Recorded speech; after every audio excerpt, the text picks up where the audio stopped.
We'll talk about that. It's quite poor.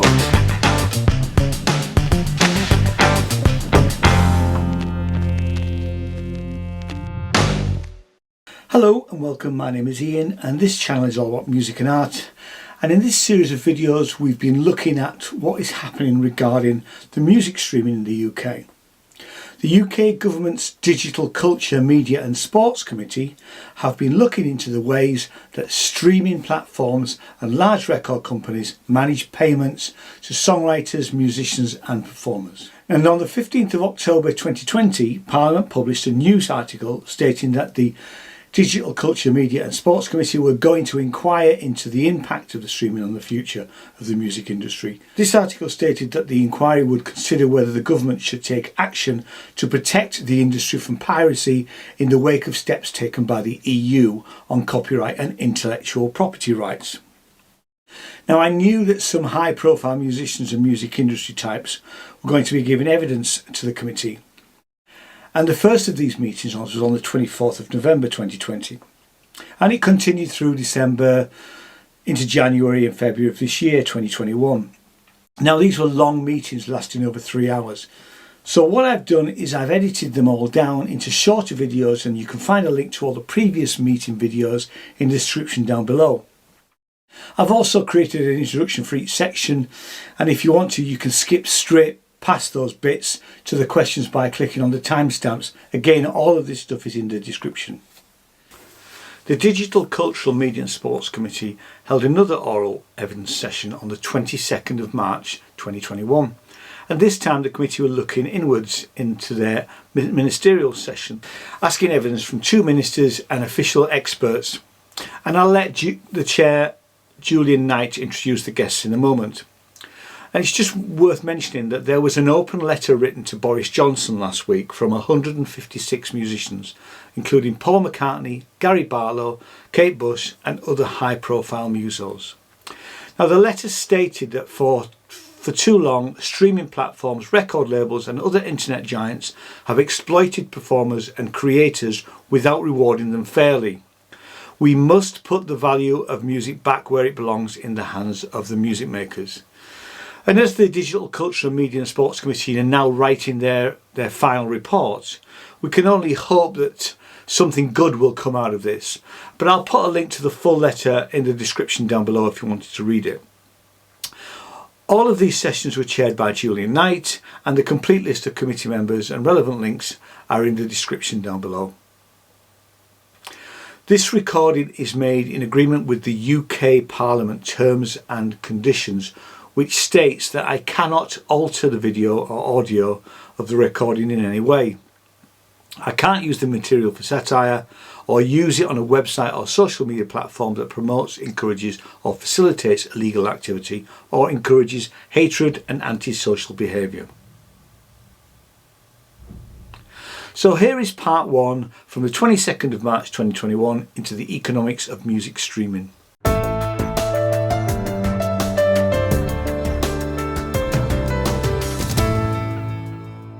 Digital Culture, Media and Sports Select Committee, and this is our latest hearing into the economics of music streaming. Today is our ministerial session, and we're joined by 2 ministers. Caroline Dinenage, Minister for Digital and Creative Industries at the Department for Digital Culture, Media and Sports, and Minister Amanda Solloway, Minister for Science, Research and Innovation, Department for Business, Energy and Industrial Strategy. We're also joined by 2 officials and experts in the area. Robert Specterman-Green, Director of Media and Creative Industries at the Department for Digital Culture, Media and Sport, and Tim Moss, the CEO, Intellectual Property Office. Thank you all for joining us today. Thank you. Before we commence with our first question, I just need to go around the committee to get some interests to declare. Kevin Brennan. Thank you, Chair. Yes, I'm a member of the Musicians Union and have received support from them at general elections. I'm also a member of PRS for Music and the Ivers Academy. Fine, thank you. Alex Davis-Jones. Yes, thank you, Chair. I am a member of the Musicians Union. Thank you. And Alex, we're going to go to you for our first question. So Alex, take it away. Thank you, Chair. Thank you to our witnesses for joining us this afternoon. Can Caroline, if I could come to you first, please. Is the government aware that when live music is taken out of the equation, successful artists are actually struggling to make ends meet through streaming revenue alone, especially where artists are unrecouped on their current record deals?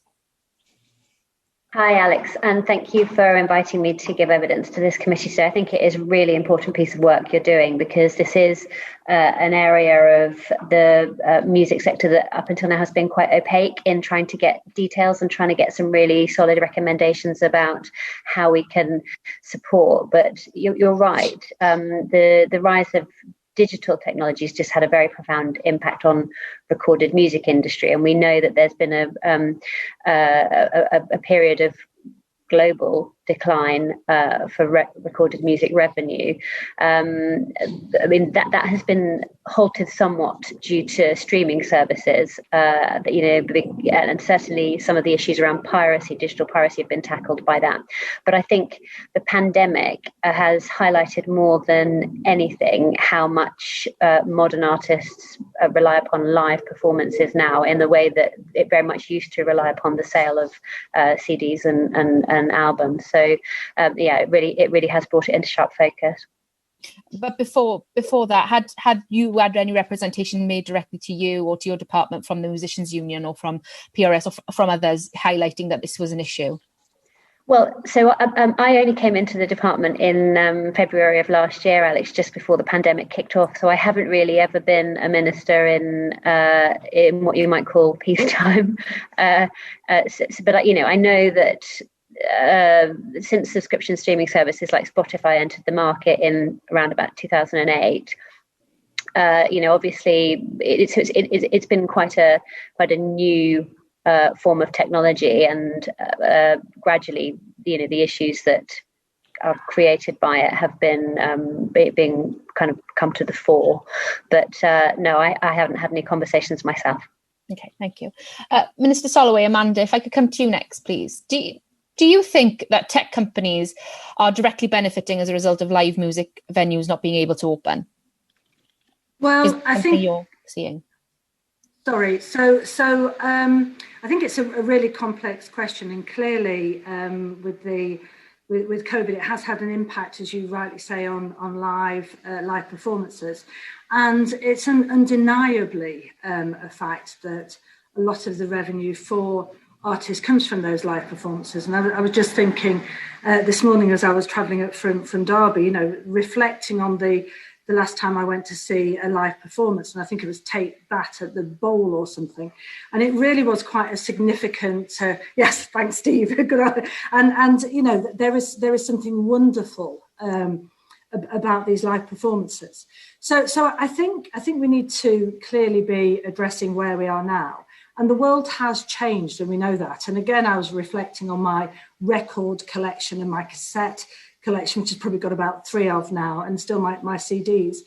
And there is certainly a place now for streaming, and there is certainly a place for other mediums to get music. And I think the other thing to note really significantly, certainly from my perspective, is the vast array of artists now that are coming forward. And I think the scope and breadth is immense. And that's one of the things that we are being allowed to see through a streaming service. But clearly, COVID has had an impact in terms of live performance. Yeah. Does increased revenues for tech companies put as much money into the treasury as receipts from live venues?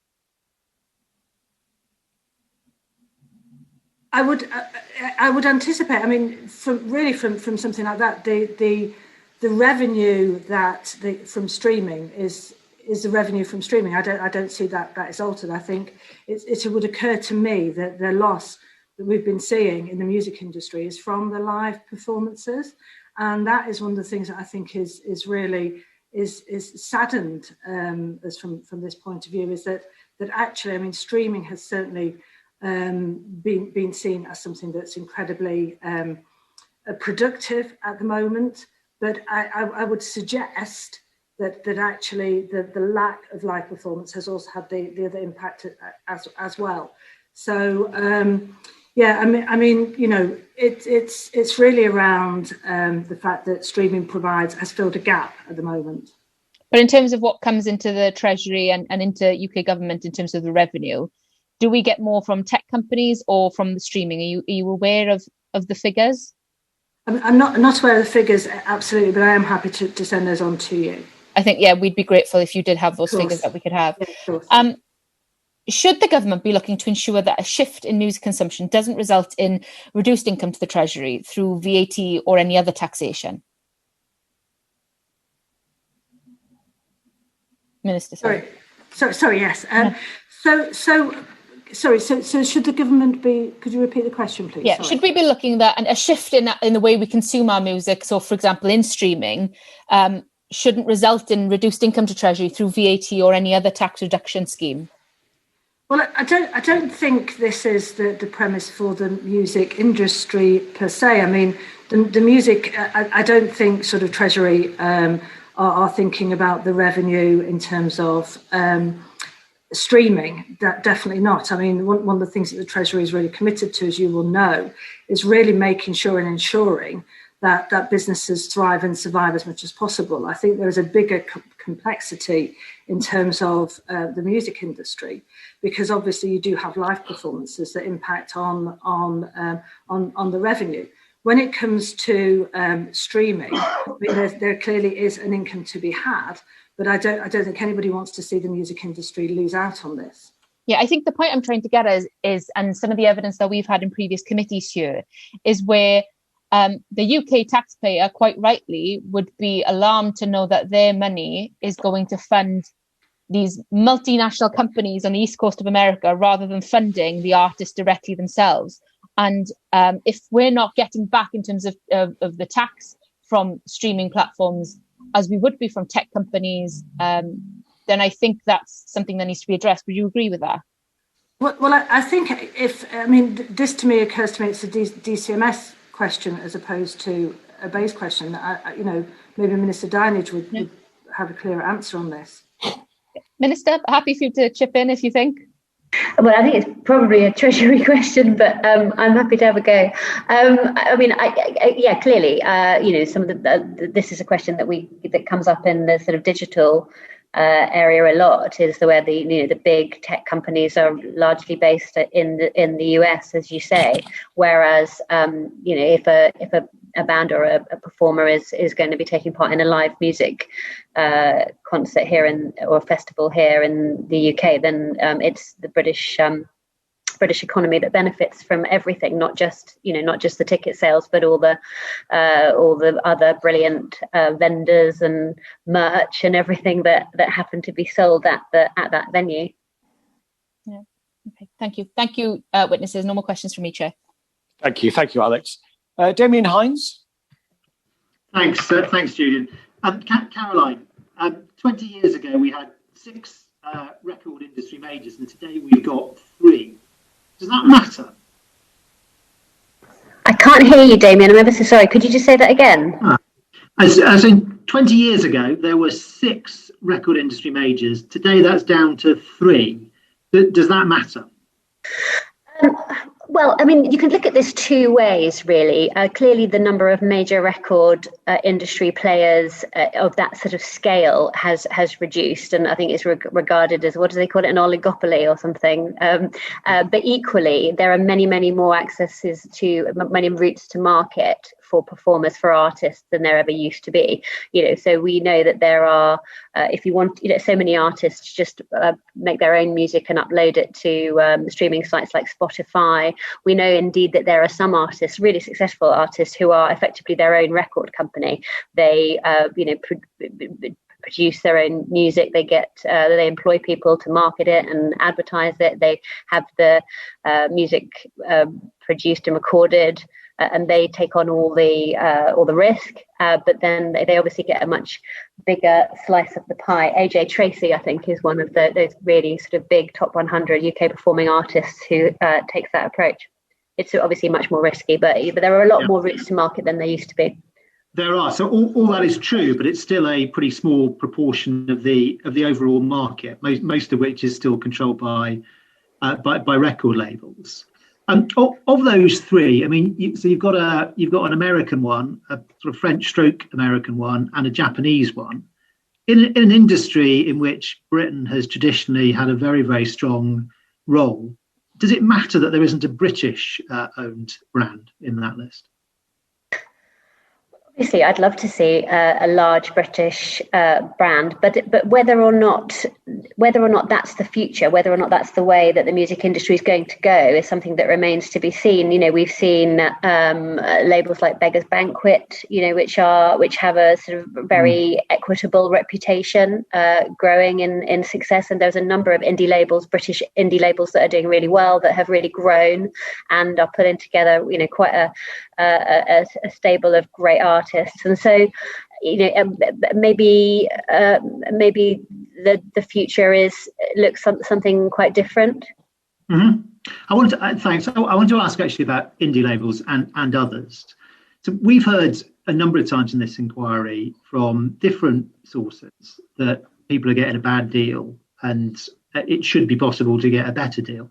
So other things being equal, what you would expect to happen in a functioning market in that scenario is somebody else comes along and does offer a better deal, either, you know, a completely new entrant to the industry or somebody moving into an adjacent market, or in the case of the record industry, of course, there are indie labels already.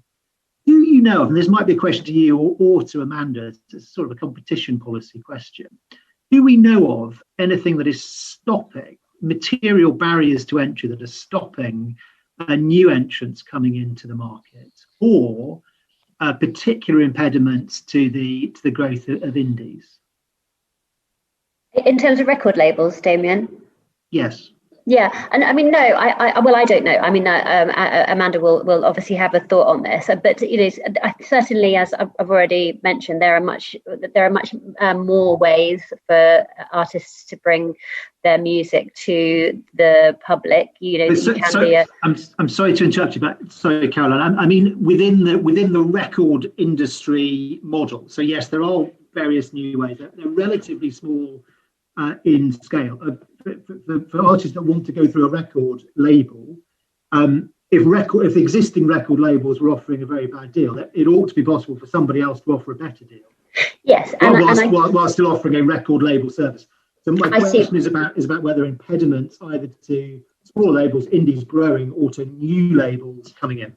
Okay, I see exactly where you're coming from. I think that I don't know. I'm not aware of any impediments to the market. Robert from my team is on the call and may know more about this than I do. What I would say is that, given the way that a record label operates, in the fact that, you know, they will often pay an artist an advance fee, they will take all the risk, and probably, you know, 9 out of 10 of those artists will not recoup the money that they've invested. We know that you know, the very sort of maximum, even in a really, really good deal, the artist probably only gets about 30% of the income for that from that label.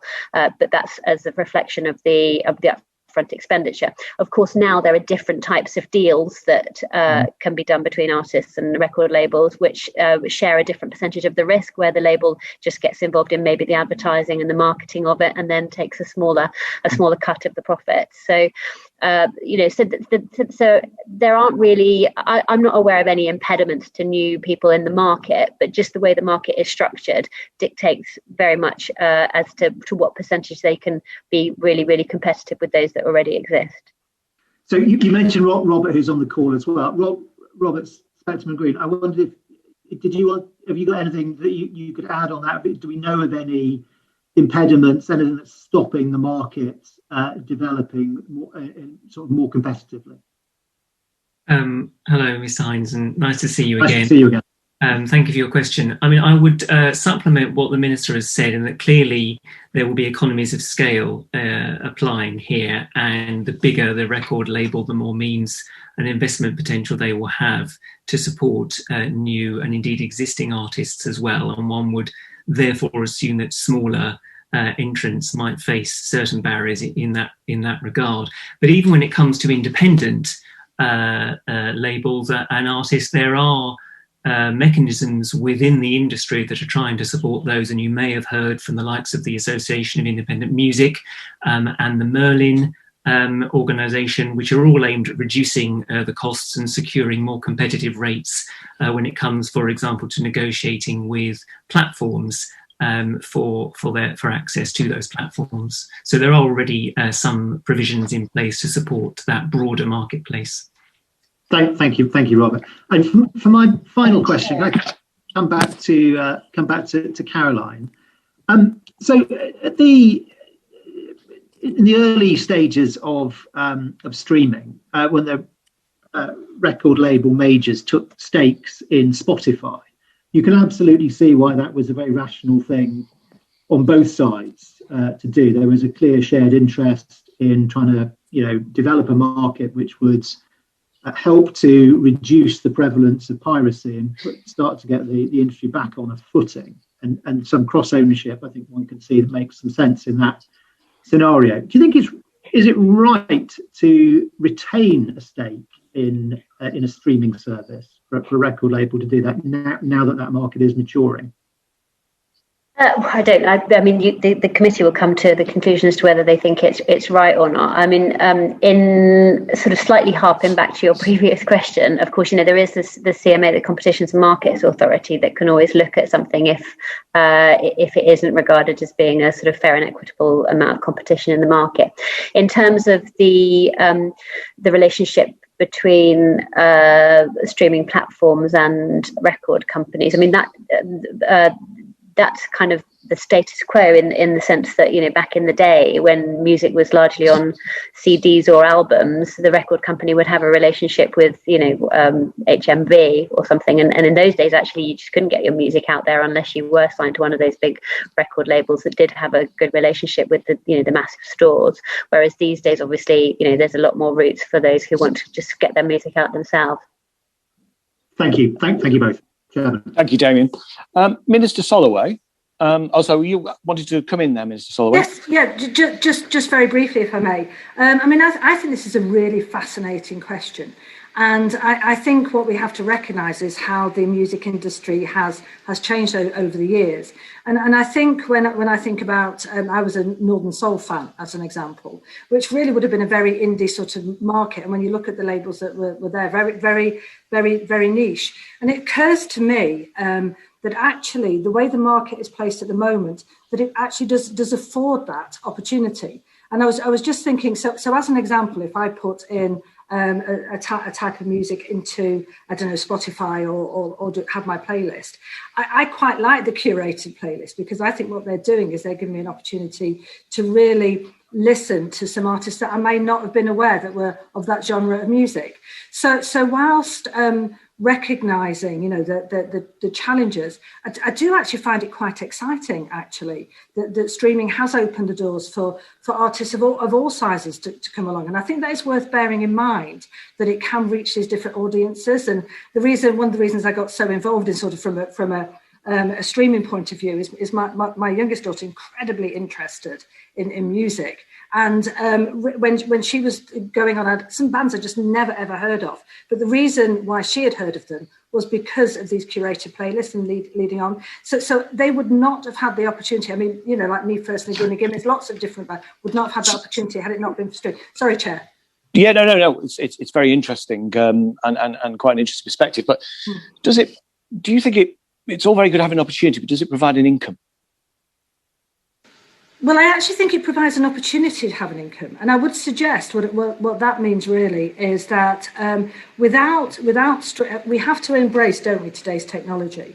And if we don't embrace that technology, then it's going to be very, very difficult to go forward. So it certainly affords the opportunity to do that, because it's not distracting from the fact that clearly labels still have their part to play. It's not distracting from the fact that broadcasting still has its part to play, but it does afford an opportunity. But that's one of the reasons why I really welcome your inquiry, actually, because I think it leads us on to really thinking about how these partnerships work. And one of the things, and I have Tim with me from the IPO here today, but one of the things that I know that we're looking at very, very closely is around the relationships and thinking about projects and thinking about, as an example, I've had stakeholder meetings just discussing exactly how we can be supporting and promoting these and opening the doors to these artists. So I think a fascinating okay, thank you. No, we can return to stakeholder meetings later, because this inquiry, I have to say, has been assailed